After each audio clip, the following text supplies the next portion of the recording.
السلام عليكم ورحمة الله وبركاته. الحمد لله الذي وكفى والصلاة والسلام على سيد المرسلين وعلى آله الطاهرين وأصحابه أجمعين. ما بعد فقال الله تعالى في القرآن الكريم وفي الفرقان المجيد: أعوذ بالله من الشيطان الرجيم.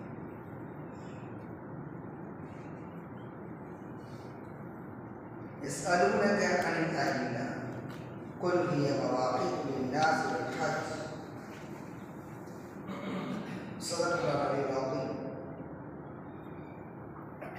وقال رسول الله صلى الله عليه وسلم: سأل أصحاب النبي صلى الله عليه وسلم فقالوا إن أهل الكتاب يسلمون علينا كيف نرد عليه؟ قال: فقولوا عليكم. صدق رسول الله رب اشرح لي صدري ويسر لي أمري واحلل عقدة من لساني يفقهوا قولي. سبحانك لا علم لنا إلا ما علمتنا إنك أنت العليم الحكيم. இவ்வுலகை படைத்து பரிமாறித்துக் கொண்டிருக்கின்ற பேரிறைவன் அல்லாஹ் ஒருவனுக்கு புகழ் அளித்து வந்தார். இவ்வுலக மக்கள் அனைவருக்கும் வழிகாட்டியாக வந்த அண்ணன் நபி ஸல்லல்லாஹு அலைஹி வஸல்லம் அவர்களை அவர்கள் பின்பற்றி சஹாபாக்கள் தாபிஈன்கள் மற்றும் இங்கே குழுமி இருக்கின்ற நாம் அனைவர் மீதும் அல்லாஹ்வை கண்ணியத்திற்குரிய இஸ்லாம் பிரிவினை சகோதரர்கள் அனைவருக்கும் சலாம் அலைக்கும் வரஹ்மத்துல்லாஹி வபரகாத்துஹு. கண்ணியத்திற்குரிய இஸ்லாம் பிரிவினை சகோதரர்கள், இஸ்லாமிய மார்க்கம் வளர்ந்தது பல்வேறு நபர்கள் தம்முடைய கேள்விகளை கேட்டு தெரிந்து கொண்டார்கள். அதன் மூலம் இஸ்லாமிய மார்க்கம் வளர்ந்தது. இஸ்லாமா என்ன, முகமது நபினா யார், இப்படி கேள்விகள் கேட்டாங்க. அதற்கு சரியான பதில் கிடைத்தது.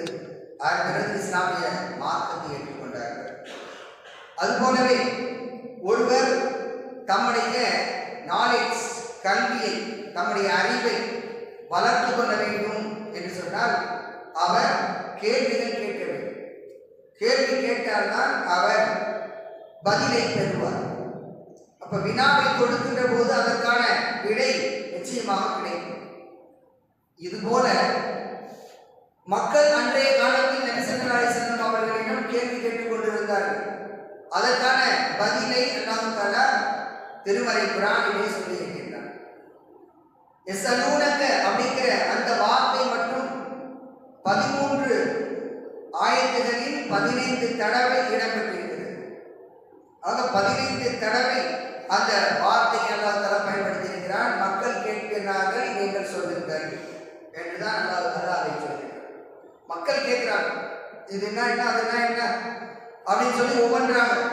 ரூஹ்னா என்ன, ஹிலால் இந்த நட்சத்திரங்கள்னா என்ன, இந்த பிறைனா என்ன, இப்படி ஒவ்வொன்றாக கேட்டுக்கொண்டே இருக்கிறார். எதை செலவழிக்க வேண்டும், அதே போல மதுவை குறித்து கேட்கிறார்கள், அதே போல மாதவிடாய் குறித்து கேட்கிறார்கள். இதெல்லாம் ஒன்றன் ஒன்றாக அல்லாஹ் தஆலா பதில் சொல்லிக் கொண்டே இருக்கிறார்.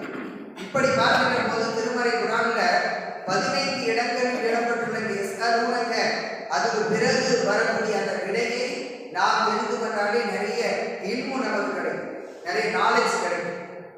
அதே போலவே ஹதீஸ்களையும் நம்ம பார்க்கின்ற போது சஅல அஸ்ஹாபுன் நபி ஸல்லல்லாஹு அலைஹி வஸல்லம் ரசூலுல்லாஹி ஸல்லல்லாஹு அலைஹி வஸல்லம், தோழர்கள், நபி தோழர்கள் அல்லாஹ் தூதர் ஸல்லல்லாஹு அலைஹி வஸல்லம் அவர்கள் கேட்டார்கள் அப்படிங்கிற அந்த வார்த்தை பல இடங்கள்ல இடம்பெற்று சஅல ரசூலுல்லாஹி ஸல்லல்லாஹு அலைஹி வஸல்லம், அல்லாஹ்வின் தூதரிடம் அவர்கள் கேட்டார்கள் அப்படின்னு சொல்லி பல இடங்கள்ல இடம்பெற்று. அப்ப சஹாபாக்களும் கேள்வியை கேட்டு பல்வேறு விஷயங்களை தெரிந்து கொண்டார்கள். ஆனால் இன்றைய மக்கள் ஆலிம்களிடம் கேள்வி கேட்பதை விட கூகுளிடம் தான் கேட்கிறாங்க. அல்ல யூடியூப்ல போய் பார்த்துக்கலாம், அதிலே தெரிஞ்சுக்கலாம், கூகுள்ல கேட்டு தெரிஞ்சுக்கலாம் அப்படின்னு சொல்லி அதுல போய் கேட்க தொடங்கிட்டாங்க. ஆனா அதுல உங்களுக்கு சரியான பதில் கிடைக்காது என்று சொன்னா பல்வேறு தகவல்கள் அதுல இருக்கிறதுனால முரண்பாடான விஷயங்கள் தான் உங்களுக்கு கிடைக்கும். அப்ப சரியான ஒரு தெளிவு உங்களுக்கு கிடைக்க வேண்டும் சொன்னால் நன்றாக கற்றறி இப்படி கேட்டு தெரிந்து கொள்வதன் மூலம்தான் நம்முடைய அறிவு வளரும். வெட்கப்பட்டு சில பேர் கேட்காம இருப்பாங்க, வெட்கப்பட்டுட்டே கேட்காம இருப்பாங்க. இவ்வளவு வயசு கழிச்சு கேட்கிறீங்க இதெல்லாம் அப்படின்னு சொல்லி கேட்குவாங்களோ அப்படிங்கிறதுக்காக கேட்காம இருப்பாங்க. இது மாதிரி சில பேர் பெருமையின் காரணமாக கேட்காம இருப்பாங்க. இவர்கிட்ட நம்ம என்ன கேட்கிறது, இவர்கிட்ட கேட்டு நம்ம தெரிஞ்சுக்கணுமா அப்படின்னு சொல்லி பெருமையின் காரணமாக கேட்காம இருப்பாங்க. இது மாதிரி எல்லாம் இல்லாமல் நாம் நம்முடைய அறிவை வளர்த்துக் கொள்ள வேண்டும் என்ற அடிப்படையில் நாம் இந்த அறியா நிலையிலிருந்து அறிந்த நிலைக்கு மாற வேண்டும் என்ற சிந்தனையோடு நம்முடைய அறியாமையை வெளிப்படுத்தி நாம் வினாவை கொடுக்கின்ற போது நிச்சயமாக நாம் அதற்கான விடையை தெரிந்து கொள்ளலாம். அப்படி விடையை தெரிந்து கொண்ட பிறகு நமக்கு நம்முடைய செயல்பாடுகள்ல நல்ல விதமா நம்முடைய செயல்பாடுகளை அமைத்துக் கொள்ளலாம். எனவே கணியத்திற்குரிய இஸ்லாம் பெரியவர்களே, ஹஜ்ஜுடைய காலத்துல மட்டும் ஏராளமான கேள்விகளை சஹாபாக்கள் கேட்டுட்டே இருந்தாங்க. ஒன்றன் பின் ஒன்றாக ஒருவர் பின் ஒருவராக கேட்டுட்டே இருந்தாங்க பல்வேறு கேள்விகள். இது கூடும், இது கூடாது, இது கூடும், இது கூடாது அப்படின்னு சொல்லி நபி ஸல்லல்லாஹு அலைஹி வஸல்லம் அவர்களும் பதில் சொல்லிக் கொண்டே இருந்தார். இது செய்யக்கூடாது, இப்படி செய்யக்கூடாது, அப்படிதான் செய்யணும் அப்படி பல்வேறு விதமாக நபி ஸல்லல்லாஹு அலைஹி வஸல்லம் சொன்னார்கள். இது பரவாயில்ல செய்யுங்க, இப்படி பரவாயில்ல செய்யுங்க அப்படின்னு சொல்லி நபி ஸல்லல்லாஹு அலைஹி வஸல்லம் சொன்னார். இது மாதிரி நம்ம வந்து ஹதீஸ்களை பார்க்கணும். கணியத்துக்குரிய இஸ்லாம் பெரியவர்களே, இப்படி நம்ம பார்க்கின்ற போது அந்த சகலங்கிற ஒரு வார்த்தையை அல்லாஹ் வைத்த அந்த சகல என்ற வார்த்தையும் பயன்படுத்தியிருக்கிறோம். எஸ்அலூனக அப்படிங்கிற வார்த்தையை தவிர்த்து பல்வேறு வார்த்தைகள், அதனுடைய பிரிவு வார்த்தைகள், அதுல கடந்த கால வார்த்தைகளையும் பயன்படுத்துகிறாங்க. நபியே உன்னிடம் கேட்டார்கள், இதா சகலக இபாதி அன்னி ஃபைனிகர், என்னுடைய அடியார்கள் உன்னிடம் கேட்டால் இதா சகலக என்ற அந்த வார்த்தையை பயன்படுத்த, என்னுடைய அடியார்கள் உன்னிடம் கேட்டால், அன்னி என்னை பற்றி, இறைவன் சொல்கிறான் என்னை பற்றி கேட்டால் சொல்லுங்க, ஃபைன்னி கரீப் நான் மிக அருகில் இருக்கிறேன், மிக அருகில் இருக்கிறேன் என்று சொல்லுங்க. உஜீபு தாவத் தாயி இதா தான், அழைப்பாளர் அழைத்தால் நான் அவருடைய அழைப்புக்கு பதில் கொடுக்கிறேன்.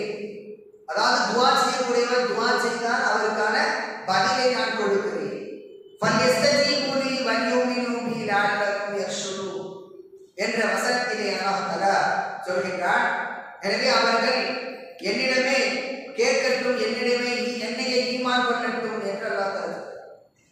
கணியத்துக்குரிய இஸ்லாம் பெரியவர்களே, இவ்வாறு அந்த சஹல யஸ்அலு அப்படிங்கிற வார்த்தை, அதே போல கட்டளை வார்த்தையான சல் அப்படிங்கிற வார்த்தையை அல்லாஹ் தஆலா பயன்படுத்தலாம். இப்படி பல வார்த்தைகளை பயன்படுத்தி அறிவை தெரிந்து கொள்வதற்கான வழிமுறைகளை அல்லாஹ் தஆலா சொல்லி காட்டுகிறார். அவர்கள் இவ்வாறு கேட்கிறார்கள், அதுக்கு பதில் சொல்லுங்க அப்படின்னு சொல்லி அல்லாஹ் தஆலா வஹி அறிவிக்கின்றார். இது மாதிரிதான் யஸ்அலூனக அனில் அஹில்லா, இந்த பிறை இருக்குது, அது மாறி மாறி வந்துகிட்டே இருக்குது. ஒரு நாளைக்கு சின்னதா அப்படியே வருது, அதுக்கப்புறம் கொஞ்சம் கொஞ்சமா வளர்ந்து அது வளர்பிறையாக மாறுகிறது. அதன் பிறகு 15 நாளைக்கு பிறகு தேய்பிறையாக கொஞ்சம் கொஞ்சமா தேய்ந்து தேய்பிறையாக போய்கொண்டே இருக்கிறது. இதெல்லாம் என்ன, ஏன் இதை அல்லாஹ் தஆலா இவ்வாறு செய்து கொண்டிருக்கிறான் அப்படின்னு சொல்லி அந்த பிறையை குறித்து, பிறைகளை குறித்து நபியே உங்களிடம் அவர்கள் கேட்கிறார்கள். குல் ஹிய மவாகீது லின்னாஸி வல் ஹஜ், இதுதான் பதில். அது மக்களுக்கு ஹஜ்ஜுடைய நேரங்களை காட்டுவதற்காக, மவாகீது லின்னாஸ் வல் ஹஜ் மக்களுக்கு நேரங்களை காட்டுவதற்கும் ஹஜ்ஜுடைய காலத்தை காட்டுவதற்குமாக அது இவ்வாறு மாறி மாறி வந்து கொண்டிருக்கிறது என்று அல்லாஹ் சொல்றார். அப்ப ஹஜ்ஜுடைய காலங்கள்ல அதனுடைய காலத்தை நாம் அறிந்து கொள்வது, எத்தனாவது பிறை, எப்போது நம்ம அந்த ஹஜ்ஜை தொடங்கணும் அப்படிங்கிற அந்த தகவல்களை நாம் தெரிந்து கொள்வதற்கு அந்த பிறையை கணக்கிட்டு தான் நம்ம வந்து செய்கிறோம். அந்த அடிப்படையில அதே போல நோன்புக்கு நம்ம என்ன செய்யறோம், முதல் பிறை பிறந்த உடனே, ரமலான் பிறை பிறந்த உடனே நோன்பு நோக்கிறோம். அதனுடைய இது முடிந்த பிறகு அடுத்த பிறை ஷாபான், அதாவது ஷவ்வாலுடைய அந்த முதல் பிறை தொடங்கினோட நோன்பை முடித்து கொண்டு நம்ம வந்து பெருநாள் கொண்டாடுறோம். அவ இந்த நிலவை, இந்த பிறையை எல்லாம் தலைப்பை மாற்றி மாற்றி மாறி மாறி வர செய்கின்றான். அதுவெல்லாம் வந்து காலத்தை காட்டுவதற்காக என்று அல்லாஹ் பதில் சொல்றார். ஆக இவ்வாறு நம்ம பார்க்கின்ற போது பல்வேறு கேள்விகள், பல்வேறு பதில்கள். அதுல அதாவது இந்த மது குறித்து, சூதாட்டம் குறித்தெல்லாம் உம்மிடம் கேட்கின்றார்கள். அதற்கு நீங்க பதில் சொல்லுங்க. குல் ஃபீஹிமா இஸ்முன் கபீர், அதுல அதிகமான தீமைகள் இருக்கின்றன.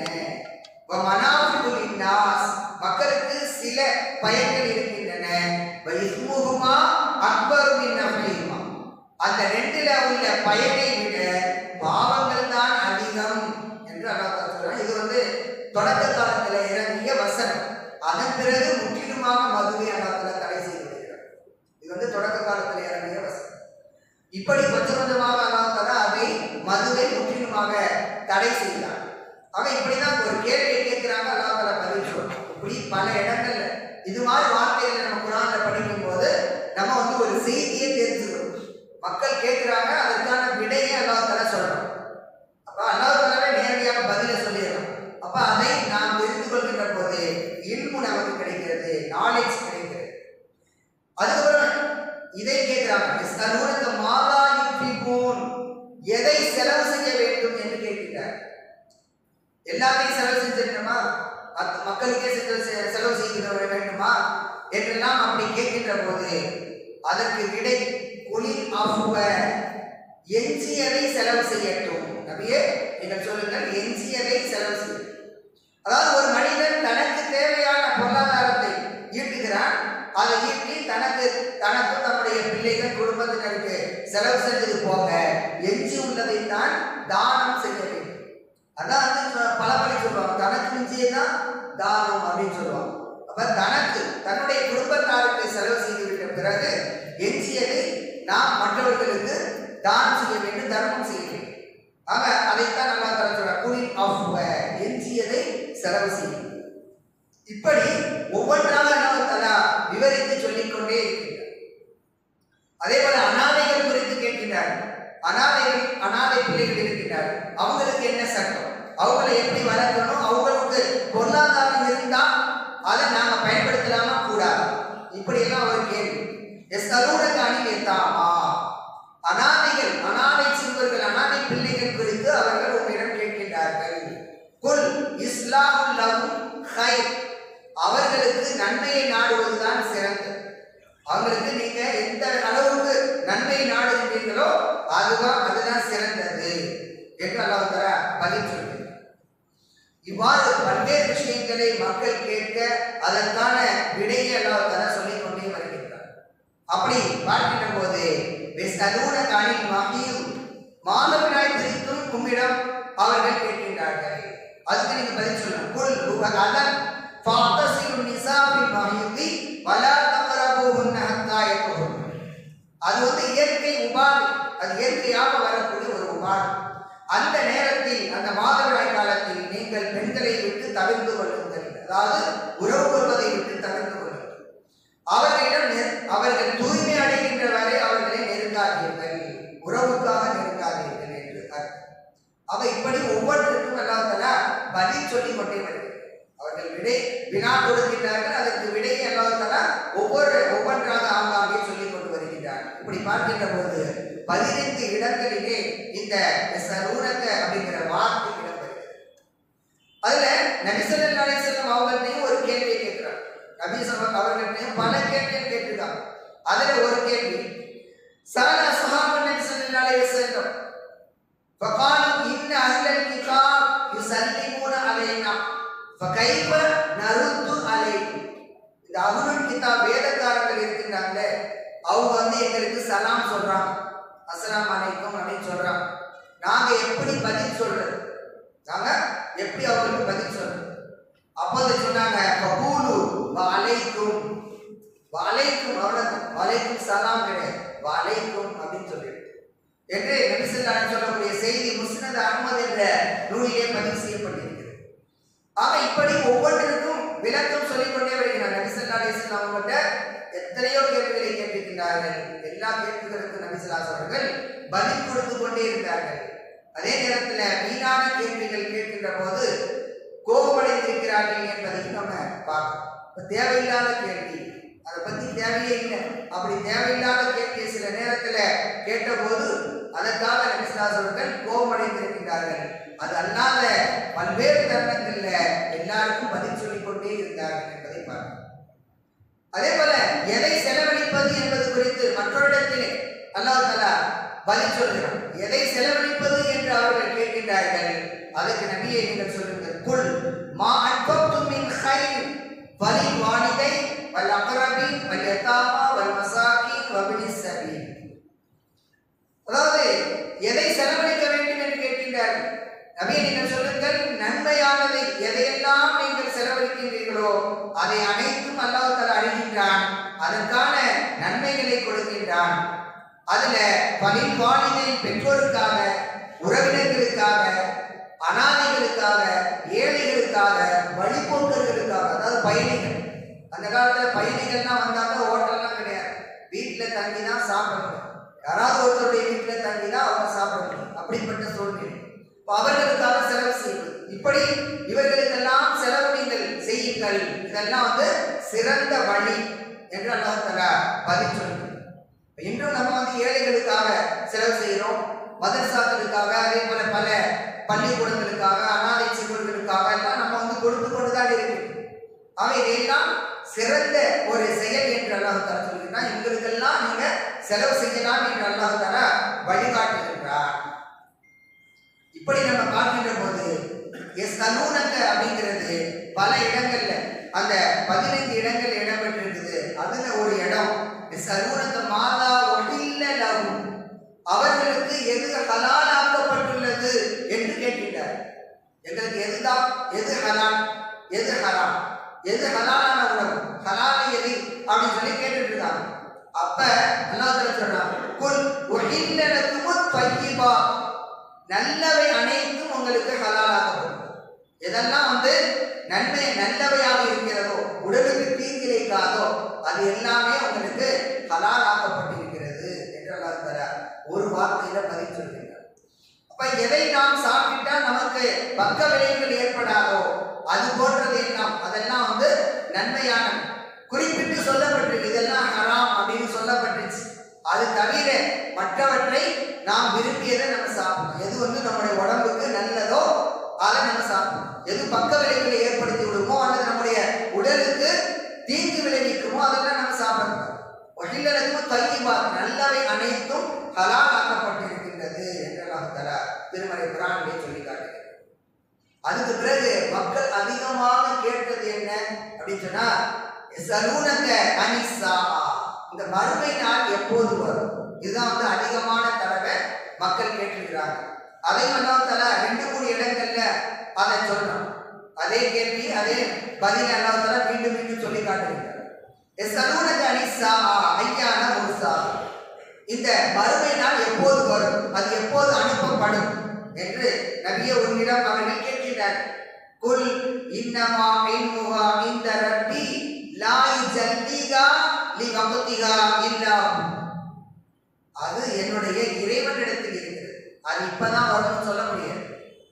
அதை குறித்த அறிவு என்னுடைய இறைவனிடம் இருக்கிறது. அதை அவன் தான் அறிவான். அவன் அந்த குறிப்பிட்ட நேரத்தில் அதை அவன் தான் வெளிப்படுத்துவான் என்று நபியை நீங்கள் சொல்லுங்கள். மறுமை நாள் எப்போது வரும் அப்படின்னு சொல்லி அந்த மக்கள் கேட்டபோது இது மாதிரியான ஒரு விடையை அல்லாஹ் தஆலா சொல்றார். ஆக மறுமை நாள் வரப்போகக்கூடிய நிலையில நம்ம கடைசி கட்டத்தில் இருக்கிறோம். அப்படிப்பட்ட இந்த காலகட்டத்தில் நாம் அந்த மறுமை வாழ்க்கைக்கானதை நாம் தயார் செய்து கொள்ள வேண்டும். மறுமைக்கான என்னென்ன நம்முடைய வாழ்க்கைக்கு, சிறந்த வாழ்க்கைக்கு, சொர்க்க வாழ்க்கைக்கு எது தேவையோ அதற்கான அமல்களை செய்வதை நாம் நாட வேண்டும். மற்றொரு இடத்திலே அதே கேள்விதான், யஸ்அலூனக அனிஸ்ஸாஅத்தி அய்யான முர்ஸா, இந்த மறுமை நாள் எப்போது வரும், அது எப்போது அனுப்பப்படும் என்று நபியே உங்களிடம் கேட்கிறார். யஸ்அலுகன் நாசு, மற்ற இடத்திலே எல்லாம் சொல்லுகிறார், யஸ்அலுகன் நாசு அனிஸ்ஸா, மறுமை நாள் குறித்து மக்கள் உங்களிடம் கேட்கின்றார்கள். குல் இன்னமா இல்முஹா இந்தல்லாஹ், அது குறித்த அறிவு அல்லாஹ்விடம் தான் இருக்கிறது. இப்ப மறுமை நாள் எப்போது வரும் அப்படிங்கிறது அல்லாஹ் மட்டும்தான் அறிவான். அதை எப்போது வெளிப்படுத்த வேண்டும் என்பதை அவனுக்கு மட்டும்தான் தெரியும். அப்போது வெளிப்படுத்துவோம். அதை சொல்லிட்டு அடுத்து சொல்றான்,